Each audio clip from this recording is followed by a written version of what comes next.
नमस्कार दोस्तों, India news के डिजिटल प्लेटफॉर्म पर आपका स्वागत है। मैं अभिषेक सिंह। बांग्लादेश में अस्थिरता और पूरे प्रदर्शन में जिसमें शेख हसीना सरकार का तख्ता पलट हुआ, उसकी जिम्मेदारी अब जमात उद दावा के कई सारे नेता ले रहे हैं। सैफुल्लाह मंसूरी की तरफ से ये बयान दर्ज किया गया एक तकरीर के दौरान।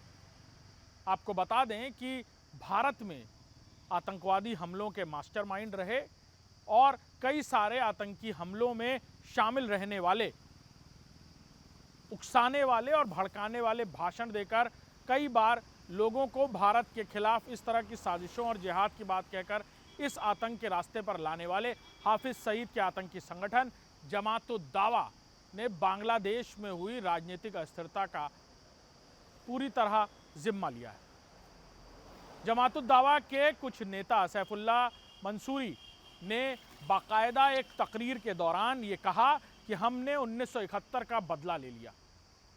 उन्होंने कहा कि बांग्लादेश में हुए इस प्रदर्शन में जमात उद दावा पूरी तरह इन्वॉल्व था। जमात उद दावा के नेताओं ने कहा कि बांग्लादेश में हुई अस्थिरता और भारत सरकार की दम पर चल रही शेख हसीना सरकार को न सिर्फ निस्तोनाबूद किया गया, बल्कि वहां पर हुए प्रदर्शन और वहां पर हो रहे घटनाक्रम में जमात उद दावा का खास हाथ था। यूएन की तरफ से मोस्ट वांटेड लिस्ट में शामिल एक और जमात उद दावा के नेता की तरफ से ये बात खुलकर कही गई।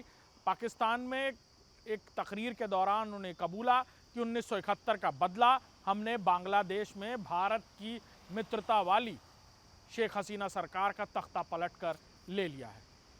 साथ ही उन्होंने कहा कि इस पूरे घटनाक्रम में हमारे कुछ लोग शहीद भी हुए, जिसमें भारत की तरफ से पहलगांव अटैक का जवाब देते हुए ऑपरेशन सिंदूर की कार्रवाई के दौरान जिन आतंकी लॉन्च पैड्स को हवाई हमलों से निस्तोनाबूद किया गया, उसमें जमात उद दावा के कुछ नेताओं की भी मौत हुई।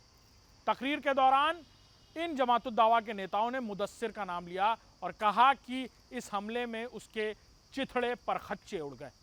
भारत की तरफ से ऑपरेशन सिंदूर के दौरान इन आतंकी लॉन्च पैड्स को निशाना बनाया गया था, जिसमें 9 अलग अलग ठिकाने थे और ये लॉन्च पैड जैश ए मोहम्मद, हिजबुल मुजाहिदीन, लश्कर तैयबा और जमात उद दावा के थे। लिहाजा अब बांग्लादेश में हुई राजनीतिक अस्थिरता का भी जिम्मा जमात उद दावा ने खुल कर लिया है। नमस्कार।